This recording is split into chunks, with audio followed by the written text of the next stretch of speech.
Sa atensyon ng lahat, naglabas si Uncle Yu ng bakal na cable mula sa combat uniform sa kanyang kaliwang braso at direktang tumusok sa batong pader. Ang eksoskeleto ng tao ay maaaring mapabuti ang pagiging epektibo ng labanan. Ang set ng armor na ito ay pangunahing idinisenyo para sa mga taong may mahinang kakayahan sa suntukan gaya ni Zhang Yi at Lu Keran.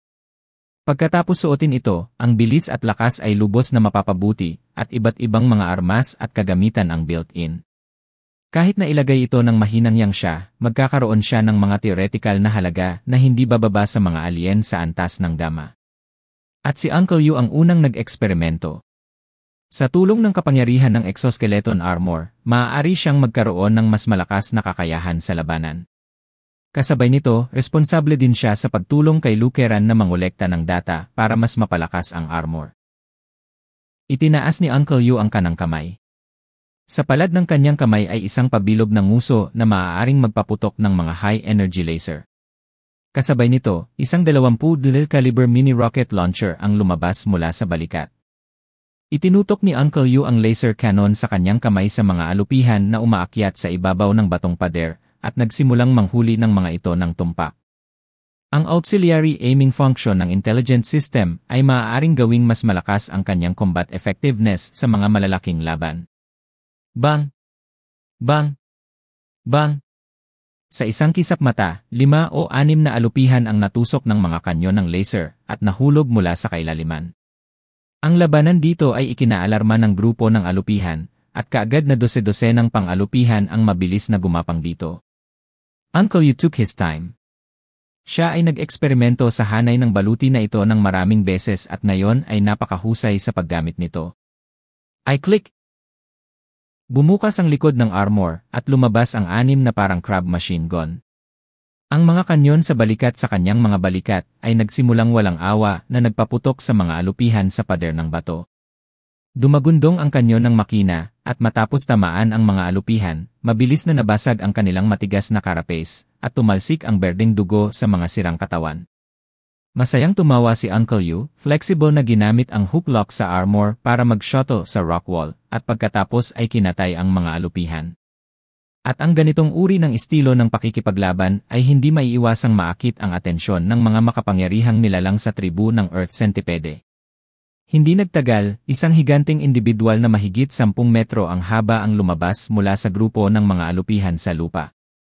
Ang puting carapace sa buong katawan nito ay naglabas ng kakaibang pakiramdam.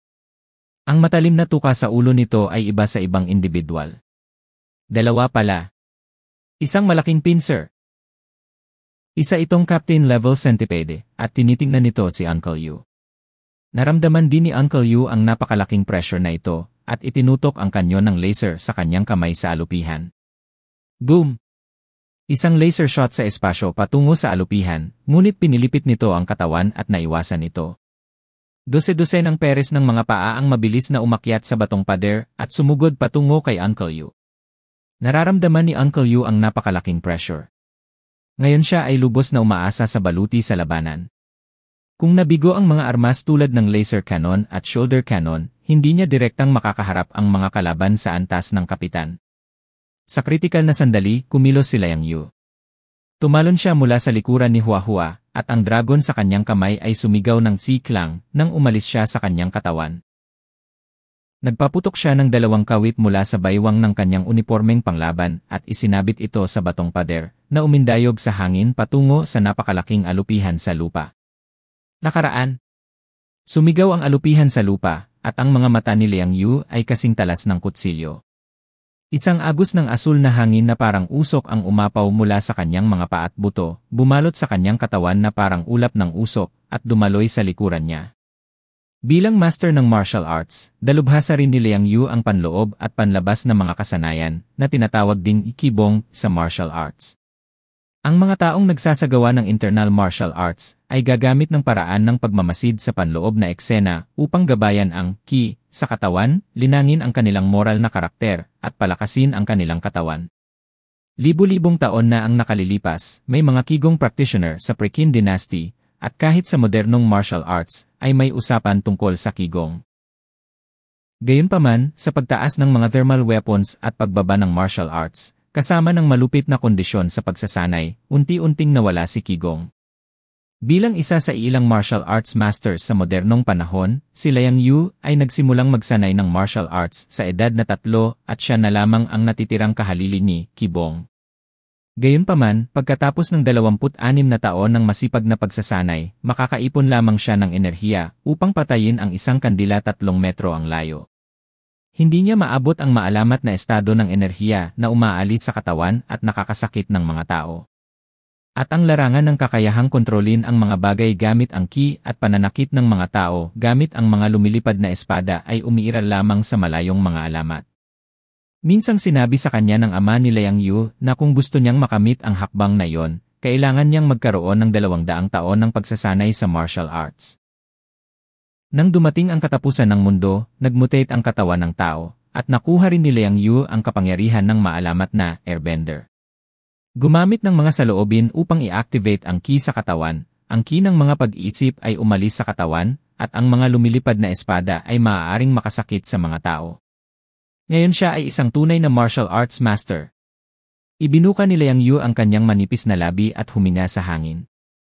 Sa itaas ng mahabang kutsilyo sa kanyang kamay, ang namamalagi na asul na usok ay hindi marilag, ngunit kasing elegante ng laso sa kamay ni Fei Chen.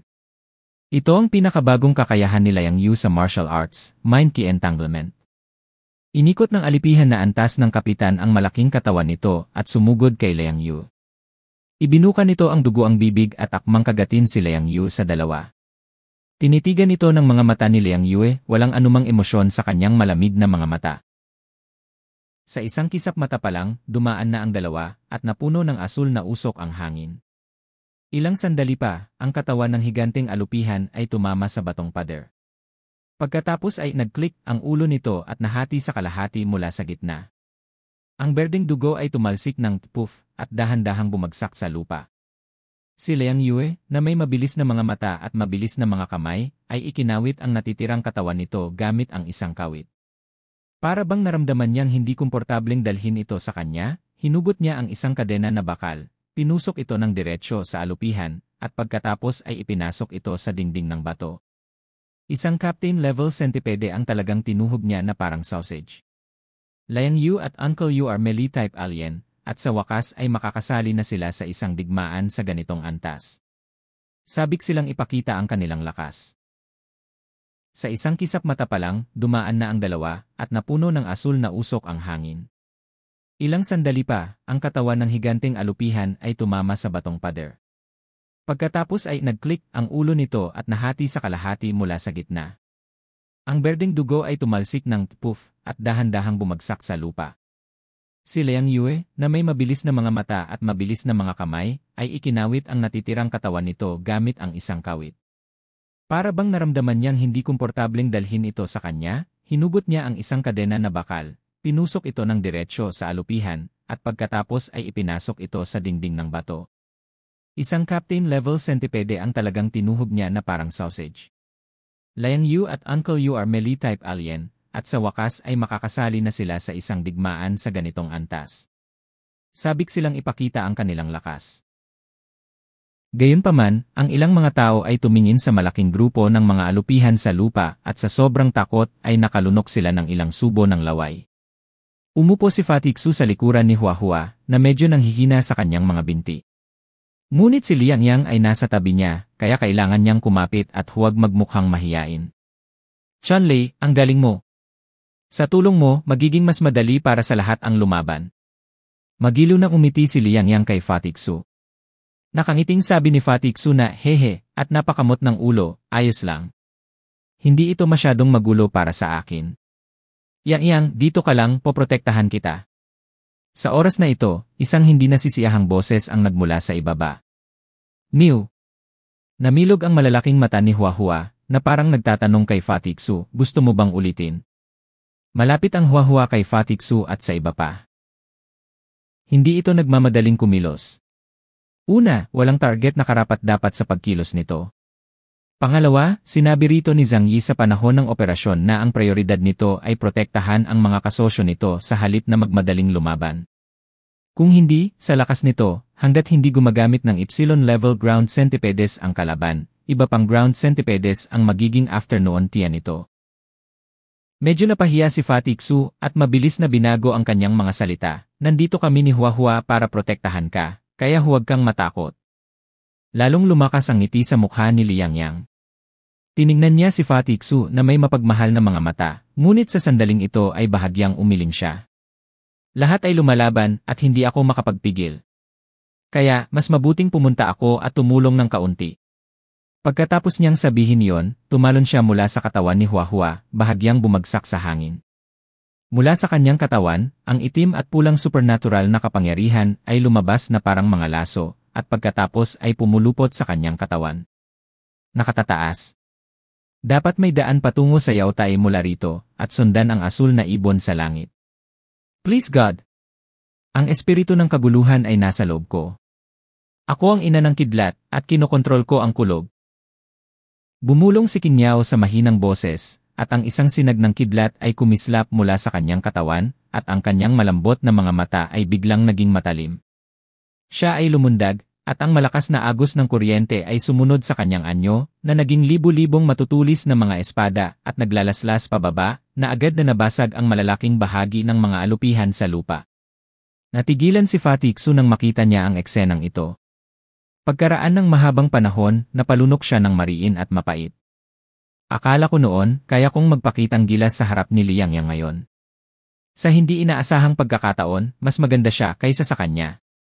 Bilang isang estranghero na maaaring sumama sa hukbo sa isang ekspedisyon, ang lakas ni Liang Yang ay nasa pinakamataas na antas, kahit nasa 36 na tiangangs.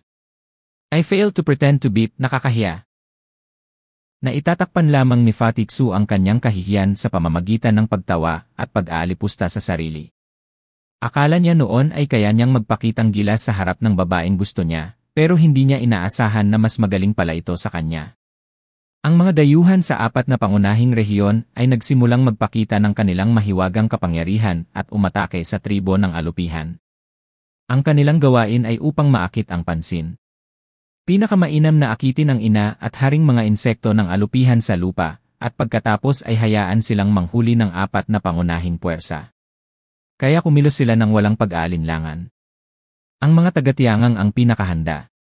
Matagal na nilang nakikitungo sa Earth Centipedes, kaya alam nila kung paano haharapin ang mga ito. Binuksan ni Chen Xiang Star Zujonji ang tactical backpack sa likod niya, at naglabas siya ng sunod-sunod na itim na hugis diskus na bomba, at pagkatapos ay itinapon ito patungo sa batong pader sa ibaba. Ang bomba ay direktang nakakabit sa batong pader, at ilang sandali pa, nagdulot ito ng napakalaking pagsabog. Naputol ang matigas na batong pader, at ang malaking bilang ng mga alupihan sa lupa ay direktang nahulog sa kailaliman. Let's kill! Buti pa palakas ang ingay. Nag-transform si Tian Fengyi bilang higanteng unggoy na si Wuziki, na may malaking kadena na bakal na nakabalot sa kanyang katawan na nakasabit bilang kawit sa pader ng bato, at ang kanyang kanang kamay ay may hawak na mahabang itim na adamantium alloy stick. Ikinaway nito ang mahabang patpat sa kanyang kamay, at nang ito ay bumaba, nagdala ito ng isang malakas na hangin at binasag ang isang grupo ng mga alupihan sa lupa. Sa tulong ng artipisyal na araw ni Deng Xiantong at ng flowing snow ni Fatih Xu, ang kanilang labanan sa ilalim ng lupa ay naging lubhang maayos, at sila ang nangunguna sa simula. Si Zhang Yi ay nasuspinde sa himpapawid, at si Han Shanzuo ay may isang peres ng malalaking itim na pakpak sa kanyang likod, na maaari din lumipad sa himpapawid. Si Li Changgong ay nakatayo sa tabi ni Zhong Yu. Maaaring pahabain ng kakayahan ni Zhong Yu ang mga criss-crossing stone strips sa ilalim ng lupa bilang mga support point anumang oras. Mahinahon nilang pinanood ang labanan sa ibaba nang walang anumang balak na kumilos upang hindi maalerto ang kalaban. Nagpatuloy ang labanan at pinapatay ng alien army ang mga tao hanggang kumulo ang kanilang dugo. Gayunpaman, ang tribo ng alupihan ay lumalabas pa rin sa isang tuloy-tuloy na batis, at wala silang ideya kung gaano karaming mga bagay ang nasa ilalim ng lupa. Mahinahong sinabi ni Zhong Yu sa ilang tao, maraming Yuanshi veins sa ilalim ng lupa, at malamang na hinigop ng 2 epsilon bug na yon ang kanilang kapangyarihan para sumulong. Kapag ang pagkain ay sagana, sila ay nagpaparami sa isang nakababahala. Kaya dapat natin silang harapin sa lalong madaling panahon, kung hindi, kung bibigyan natin sila ng ilang sandali upang ma-absorb ang mas maraming Yuanshi veins, maaaring hindi na natin sila mahawakan. Sumimangot si Han Shanzuo, pero bakit walang gumagalaw doon? Dahil ang hukbong dayuhan ng tao ay handa ng husto, hindi magiging malaking problema na patayin ang mga alupihang ito sa lupa. Bagamat may mga makapangyarihang nilalang sa antas ng kapitan sa tribu ng Earth Centipede, mahirap pa rin silang harapin kumpara sa mga taong may mataas na katalinuhan at armas at kagamitan. Ilang minuto lamang ang lumipas, ang kailaliman ay napuno ng berdeng mga likido sa katawan ng mga alupihan na tumalsik sa batong pader. 10,000 alupihan ang napatay at nahulog sa bangin. Gayunpaman, hindi nagpakita ang ina at haring insekto ng Earth Centipede. Masasabi bang mataas ang katalinuhan nila at alam nila ang pakay natin? Tumingin si Zhang Yi kay Zhong Yu na nasa tabi. Hindi, may mali. Sumimangot si Zhong Yu, ang Earth Centipede ay hindi isang napakatalino na nilalang. Nakipaglaban ako sa inang insekto at haring insekto. Kung sila ay matalino, baka hindi ako nakatakas noong nakaraan. Ang mga salita ni Zhong Yu ay nakakuha ng atensyon ng tatlong tao. Nagtanong si Li Changgong, kung gayon, ano ang ibig mong sabihin? Maaaring ang dalawang alupihan sa antas ng ipsilon na yon ay lumabas para sa isang bagay. Humalukip-kip si Zhong Yu at nahulog sa malalim na pag-isip. Hindi niya mahulaan ang tanong nito. Pagkatapos ng lahat, ito ay isang mutated na nilalang. Hindi pa alam kung saang nilalang ito nagmutate, lalo pa ang eksaktong mga ugali nito. Sa sandaling ito, ang boses ni Yang Xinxin ay dumating sa tainga ni Zhang Yi. Kuya, may posibilidad na ang mother insect at ang king insect ay napipisa ang larvae. Ang paalala ni Yang Xinxin ay nagliwanag sa mga mata ni Zhang Yi, at agad niyang sinabi sa iba ang tungkol sa kanyang hula. Hinaplos ni Han Shanzuo ang kanyang baba, baka nag-asawa sila. Ngumiti si Zhang Yi at nagsabi, ang ganoong bagay ay maaaring maputol anumang oras, ngunit ang pagpisa ng larvae ay likas na ugali ng mga may buhay. Maliban kung may force major, hindi iwan ng ina ang larvae. Naging seryoso ang mga mata ni Zhong Yu. Talagang may kakayahang lumaki ang bagay na ito. Kung hahayaan silang magparami muli, ang kahihinatnan ay mapaminsala. Nakatingin lamang sa kailaliman sa harap namin, ang mga batong pader na hindi bababa sa ilang libong metro ay puno na ng mga butas, at ang bilang ng mga alupihan sa lupa ay hindi maisip. Walang sinuman ang nangahas na patuloy na payagan ang mga taong ito na magparami sa kabila ng sapat na mapagkukunan. Kung hindi, magkusa tayo. Mahinahong sabi ni Han Shanzuo. Tumingin si Zhong Yu kay Han Shanzuo, makikita mo ba ang lokasyon ng insect mother at king insect? Bagamat mayroon silang mga instrumento sa pagtuklas, marami sa kanilang mga aparato ay hindi maaaring gumana ng epektibo dahil sa interference mula sa mga magnetic field sa lalim na 1,000 metro. Ang lugar na ito ay katulad ng Hoshidao Kiri Valley, parehong may mga espesyal na magnetic field. Higit pa rito, ang espasyo sa ilalim ng lupa ay masyadong malaki na nagpapahirap sa paghahanap. Isang mapagmataas na ngiti ang lumitaw sa mataba at puting mukha ni Han Shanzuo. Nanginginig ang mga balingkinitan niyang kilay, at itinaas niya ang kanyang baba patungo kay Zhong Yu. Sino sa tingin mo ako? Panoorin mo lang, tutulungan kitang mahanap sila. Pagkatapos niyang sabihin ito, inabot niya at tinukso ang pulang uwak sa kaliwang balikat. Ibinaling ng pulang uwak ang ulo upang tumingin sa kanya, at pagkatapos ay mabilis na naging isang madugong usok at nawala sa kanyang katawan. Pulingleng. Ang malalaking bahagi ng itim na balahibo ay biglang lumitaw mula sa paligid ng katawan ni Han Shanzuo, na naging isang ipo-ipo na bumalot sa kanyang katawan. Isang labis na nagbabantang aura ang kumalat sa paligid.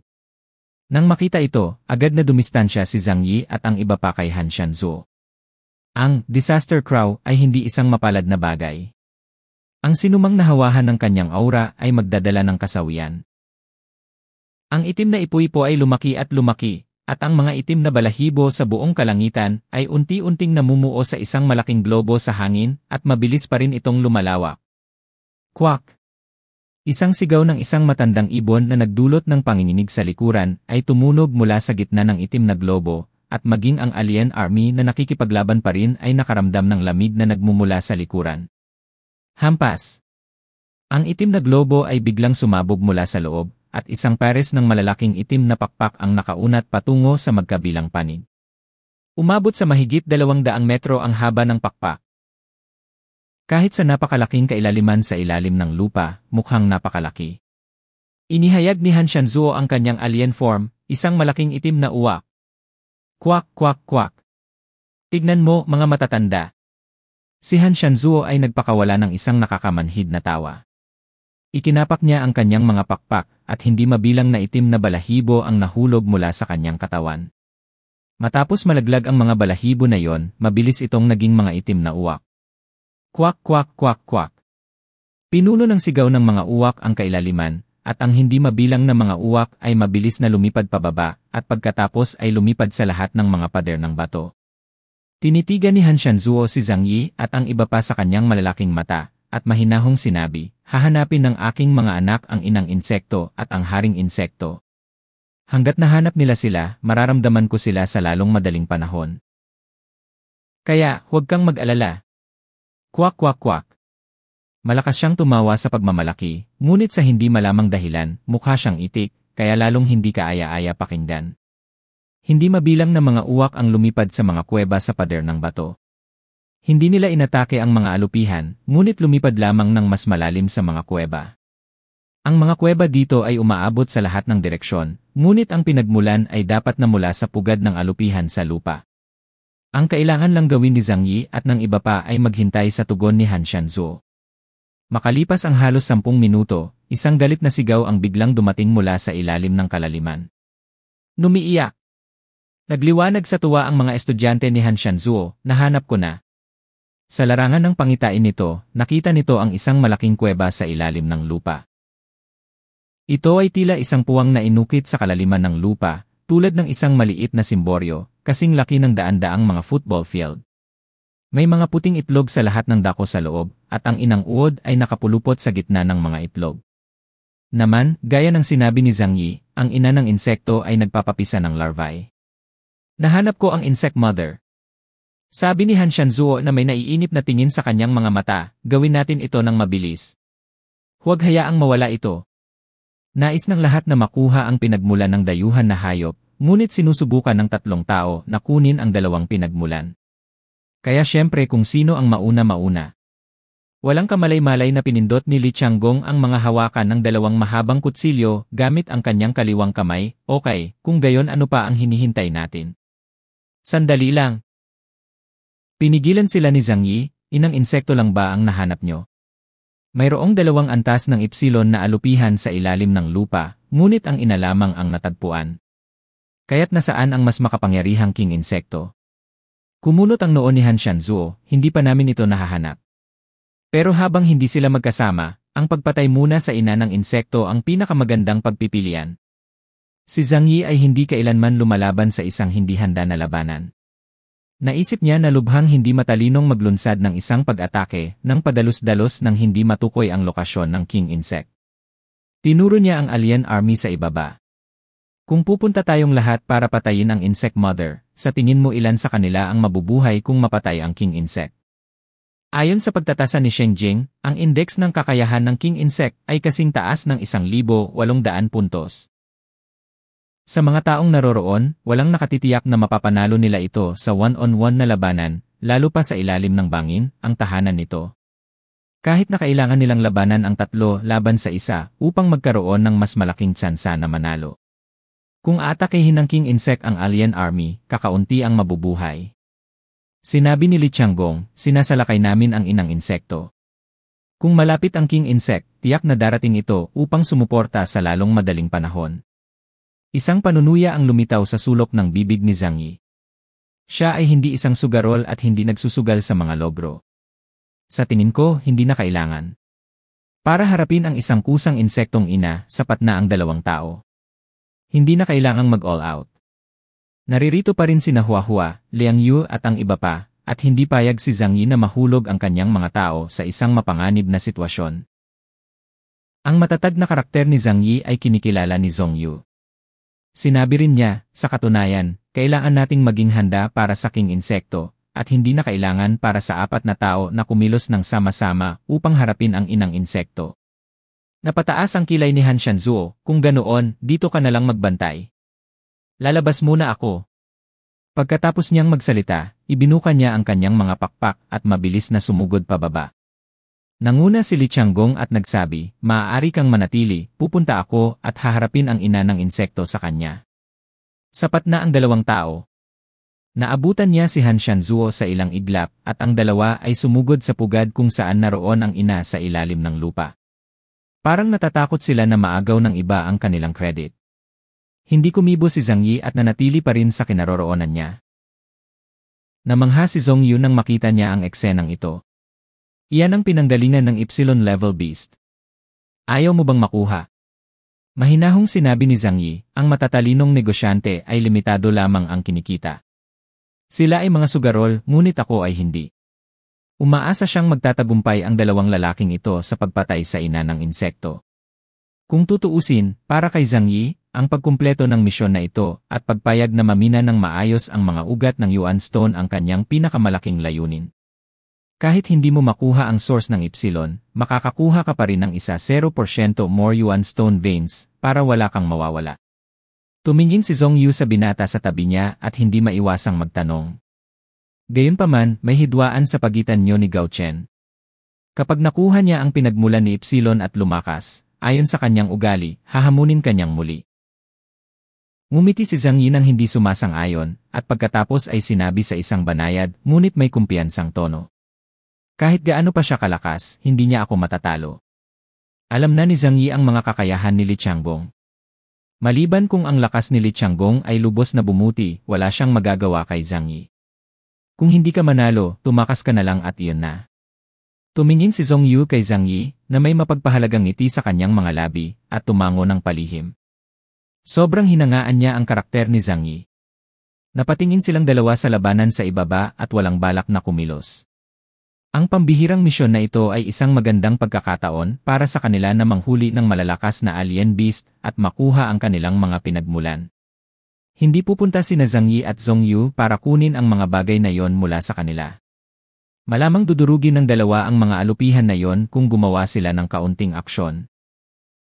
Ang dalawa sa kanila ay nililigpit lang ang pormasyon sa gilid, nagbabantay sa hitsura ng king insect, habang pinapanatili ang komunikasyon kina Han Shanzuo at Li Changgong upang maiwasan ang anumang aksidente na mangyari sa kanila. Sa kabilang panig, pinaliit ni Han Shanzuo ang kanyang katawan, at sila ni Li Changgong ay mabilis na naglakbay sa daanan sa ilalim ng lupa patungo sa pugad kung saan naroon ang ina ng insekto. Ang mga alupihan na nakatagpo nila sa daan ay sinubukan ang kanilang makakaya na harangin sila, ngunit hindi sila maaaring magdulot ng banta sa kanila.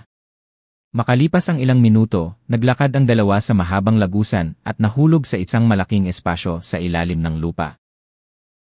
Ito ay parang isang natural na kuweba sa ilalim ng lupa, napakalaki, na may daan-daang milyong taon ng mga stalactites na tumutubo sa tabi ng nakapalibot na mga pader ng bato. Ang isang malaking bilang ng mga asul na ores ay nakalantad mula sa mga pader ng bato, tulad ng mga bituin. Ito ang sentro ng minahan ng Yuanxi, at may mga ningit na ores sa lahat ng dako. Ang buong kuweba sa ilalim ng lupa ay nababalot na ngayon ng puti. Ang mga ito ay 10,000 giniling na mga sentipede na itlog, na nakasalikop at pinagdikit ng makapal na puting likido. Ang malaking insect mother ay nasa gitna ng pugad. May isang mababang bundok at ang paanan ng bundok ay puno ng mga itlog ng alupihan. Matapos matuklasan ang nanghihimasok, agad na nagpakawala ng galit ang ina ng insekto. Ang malaking katawan nito na umaaligid sa mababang bundok ay dahan-dahang tumayo, ang patag na katawan nito ay umuugoy na parang isang malaking layad. Ang nakakatakot na halimaw na ito ay daan-daang metro ang haba. Anong malaking bagay? Hindi napigilan ni Han Shanzuo na mapabuntong hininga. Ang mga insekto ay mas malaki kaysa sa mga ibon, ngunit walang silbi ang paglaki lamang. Tingnan natin kung sapat ka ba. Pinalibutan siya ng itim na enerhiya, at umalinggaw ang sigaw ng uwak sa buong espasyo sa ilalim ng lupa bago naging isang malaking uwak ng kalamidad. Pinindot ni Li Changgong ang hawakan ng kutsilyo gamit ang dalawang kamay at sinabi kay Han Shanzuo, hawakan mo ito mula sa harapan, at pagkatapos ay aatake ako mula sa tagiliran. Hanggat tinamaan ko ito ng isang kutsilyo, mamamatay ito. Tumango si Han Shanzuo at sumang-ayon, okay. Napakalakas ng depensa ng ground centipede. Ang carapace sa labas ng katawan nito ay maaaring tumagos sa mga bato ng libu-libong metro sa ilalim ng lupa tulad ng tofu. Mahirap para kay Han Shanzuo na harapin ito ng mag-isa. Ngunit ang I Am God's Will ni Li Changgong ay partikular na idinisenyo upang pigilan ang mga naturang target na may mataas na depensa. Agad naman itong binatukan ng dalawa. Si Han Shanzuo ay tumapak sa lupa gamit ang kanyang mga paa, gumawa ng isang marahas na dagundong. Ibinuka nito ang itim na pakpak na mahigit 200 metro ang taas, tumingala sa langit at sumigaw ng ti-kwek, kwek, kwak. Ang hindi mabilang na itim na balahibo ay biglang nahulog mula sa langit, at ang buong kuweba sa ilalim ng lupa ay nababalot ng isang nagbabantang aura, at isang kakaibang pulang kulay ang nagpinta sa buong kuweba. Ang katawan ng ina ng insekto ay biglang nabalot ng mga bahid ng itim na usok, at nagsimula itong gumalaw ng hindi mapakali, ngunit ang itim na usok ay parang isang kadena, at kahit na anong pilipit ay hindi nito maalis. Ito ang kakayahan ni Han Shanzuo, Omen of Disaster, isang kakayahang mag-lock na hindi maiiwasan.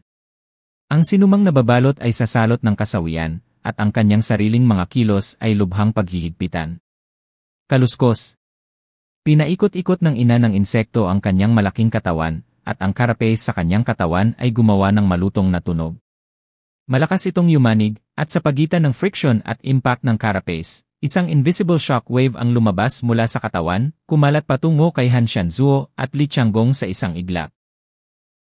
Ang invisible shock wave ay umiwas sa mga itlog ng insekto, at saan man ito dumaan, ang matigas na lupa ay agad na nabasag na parang alikabok. Biglang nagbago sina Han Shanzuo at Li Changgong ng kanilang mga ekspresyon, at agad silang tumalon sa hangin. Sa pagtingin sa batong pader sa likod nila, sila ay naging mga piraso na parang bumabagsak na nyebe. Go Chen, bantayan mo yan! Ikinapak ni Han Shanzuo ang kanyang mga pakpak at diretsong lumipad patungo sa ina ng insekto mula sa himpapawid. Siya ay gumawa ng isang matinis na sigaw tulad ng isang matandang kuwago, at itinutok ang kanyang matalas na bakal na kuko sa likod ng insekto na ina. Ang insect mother ay pumailang lang sa langit ng walang anumang takot, ang kanyang malalaking bibig ay bumukas, at sa loob ay makapal ang mga pangil. Boom!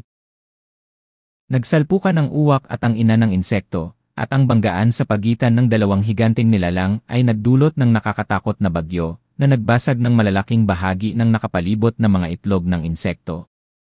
Dahil dito, ang ina ng insekto ay umungol ng galit, ang kanyang katawan ay namilipit na parang bukal, at pagkatapos ay bumaril ito patungo sa uwak sa hangin, ang kanyang napakalaking mahabang bibig ay tumusok dito na parang sibat. Si Han Shanzuo ay hindi nangahas na maging pabaya at umasa sa kanyang kalamangan sa hangin upang maiwasan ang pag-atake ng ina ng insekto. Quack quack, you can't hit me, you can't hit me. Paano maaabutan ng mga insekto sa lupa ang mga ibon sa langit? Quack quack. Walang kahiyang sigaw ni Han Shanzuo. Inis na sa kanya ang insect mother. Ibinuka nito ang napakalaking bibig, at isang malakas na enerhiya ang mabilis na namuo sa lalamunan nito. Namilog ang mga mata ni Han Shanzuo, at ibinuka rin niya ang kanyang tuka, at isang dugong pula na enerhiya ang namuo at nabuo. Magic Crow Wave. Tumili. Dalawang nakakatakot na puwersa ang direktang nagbanggaan sa himpapawid. Napakalakas ng puwersa kaya ang hangin at alon ay naging sanhi ng panginginig ng buong kuweba. Hindi alam kung gaano karaming mga itlog ng insekto ang nadurog, nakakalat ang malagkit na likidong itlog sa lahat ng dako, at mayroon pang ang ilang hindi pa natutuklasang mga itlog. Ang mga nabuong bangkay ng mga alupihan sa lupa ay itinapon kung saan-saan. Sa oras na ito, si Li Changgong, na naghihintay ng pagkakataon na kumilos, ay patuloy na nag-activate ng 6 Worlds on Distance, sinasamantala ang atensyon ng ina ng insekto na naakit ni Han Shanzuo at pumunta sa likuran nito. Ang atensyon ng ina ng insekto ay lubos na naakit ni Han Shanzuo. Hindi naman sa hindi nito alam na dalawang kalaban ang kaharap nito sa parehong oras, ngunit ang lakas ng dalawang kalaban na ito ay malapit dito, at wala itong kakayahang makagambala sa kalaban. Tulad ng para sa sistema ng espasyo, ang pangunahing focus ay sa sorpresa. Napatay ni Li Changgong ang insect mother sa likod ni Han Shanzuo nang ito ay nakikipaglaban, at ang mahabang kutsilyo sa kanyang kamay ay agad na itinutok sa ulo nito at nilaslas. Puputulin ko lahat ng iniisip ko. Saan man mapunta ang puso ko, walang hindi mahahati sa dalawa. Habang papalapit ang krisis sa buhay at kamatayan, marahas na pumikit ang katawan ng ina ng insekto, humihigpit ang bawat kalamnan, at nagsimulang umikot ang kanyang katawan na parang twist. Puff! Isang mahabang sugat ang direktang naputol sa likod nito, at ang maitim na berdeng dugo ay bumulwak na parang fountain. Nagulat ang inang insekto. Hindi ito makapaniwala na ang napakalakas nitong baluti ay madaling mabuksan.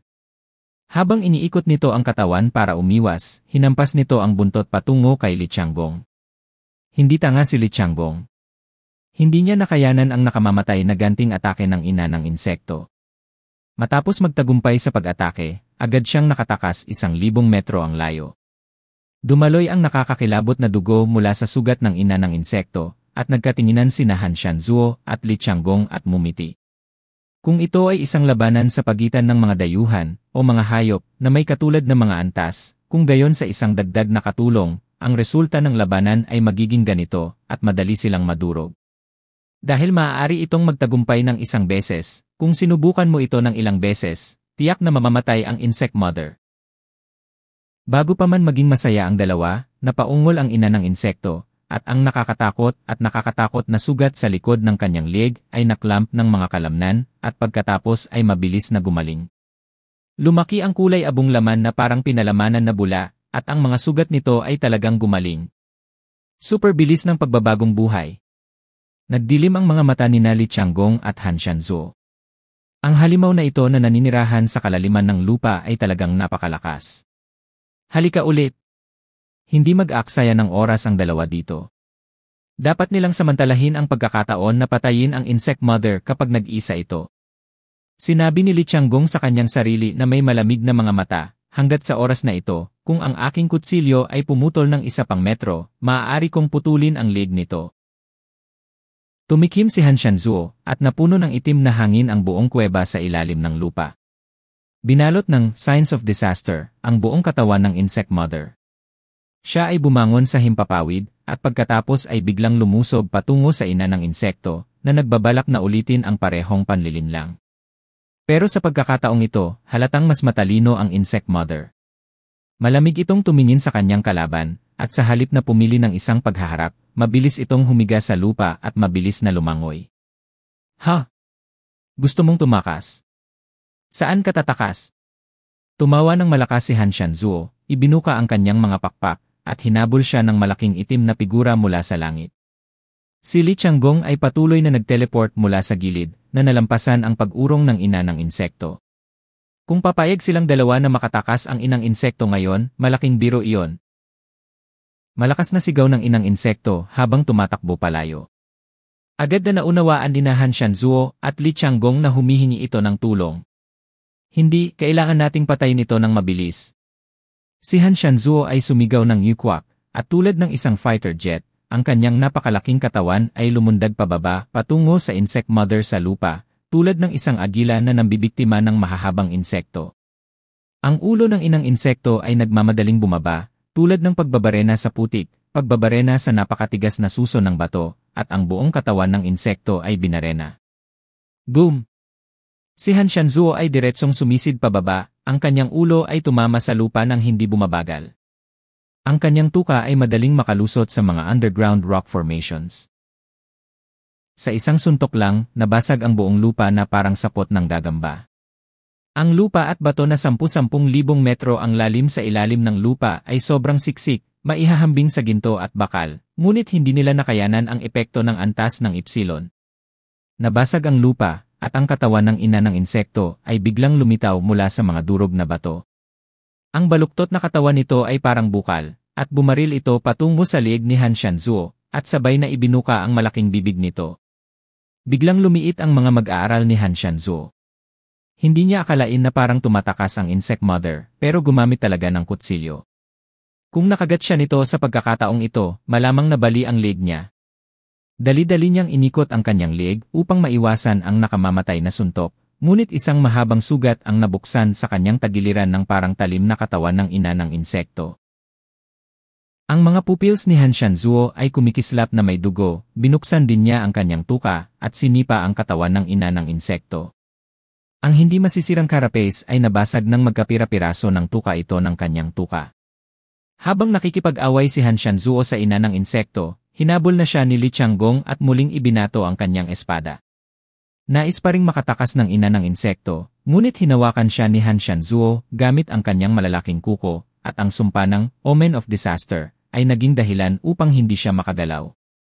Nang maibaba ang kutsilyo, humiwalay ang malaking ulo nito sa liig na may pop, at pagkatapos ay bumagsak ito sa lupa ng may boom. Bumagsak si Li Changgong sa lupa, tinitingnan ang tagumpay sa kanyang harapan, ang kanyang mga mata ay puno ng hindi mapigil na kagalakan. Hindi ko inaasahan na magiging ganito kasmoble ang laban na ito.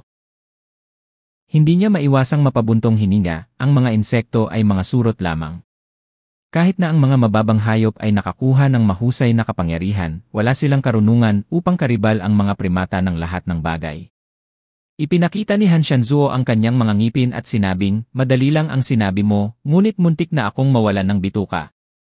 Tumingin ang mga mata ni Li Changgong kay Han Shanzuo, pagkatapos ay bumaba sa ulo ng alupihan sa lupa, at mumiti ng malalim. "Huwag kang malungkot, sulit ang lahat. Nakakuha kami ng kopya ng Epsilon class na pinagmulan." Nandoon pa rin si Han Shanzuo na humihingal, ang sakit talaga, masyadong matalas ang kuko nitong bagay, parang kutsilyo. Pagkasabi nito, ikinabit niya ang kanyang kilay at tumingin kay Li Changgong. "Young Master, nagbuhos ako ng dugo para sa bagay na ito, kaya dapat itong ituring na isang unang tagumpay, tama ba? Gao Chen, ibigay mo lang sa akin itong pinanggalingan. Sa susunod na hulihin mo ang King Insect, tatayo ako sa tabi mo at ibibigay ang pinanggalingan nito. Ano sa tingin mo?" Lalong lumalim ang ngiti sa mukha ni Li Changgong. Tacit understanding silang dalawa noong magkatrabaho sila, pero pagdating sa pag-uusapan kung paano hahatiin ang interes, may kanya-kanya pa rin silang agenda at walang gustong sumuko. "Luya, hindi yan ang sinabi mo." Ipinasok niya ang mahabang kutsilyo sa kanyang kamay sa bato na may mapaglarong tingin sa kanyang mga mata. "Kung wala ako, mahirap sabihin kung kaya mong talunin ang insect mother na ito nang mag-isa gamit ang sarili mong lakas." Ang kapaligiran sa pagitan ng dalawa ay tensyonado, at ang mga mata ni Han Shanzuo ay nanliit. Sa sandaling ito, isang bahagyang tunog ng crunching ang nagmula sa kailaliman ng malaking pugad ng insekto. I click. Sa sulok ng pugad, dahan-dahang bumukas ang itlog ng alupihan sa lupa, at lumabas mula rito ang isang alupihan na nasa lupa na mahigit 1 metro ang haba, na may pulang katawan at makakapal na mata. Kaiba sa puting individual na nakita ng lahat noon, ang kulay nito ay malalim na madilim na pula, at ang hugis ng katawan nito ay parang pulang ginto, na naglalabas ng kakaibang kulay. At sa likod nito, may napakaraming itlog ng alupihan, na malumanay na nanginginig, na parang anumang oras ay lalabas na sa kabibi. "Okay." Biglang sumimangot si Han Shanzuo, at tinanong si Li Changgong, "May narinig ka ba?" Siyempre narinig ito ni Li Changgong. Ang sound wave capture system ng combat uniform ay medyo advanced. Mukhang may nabasag.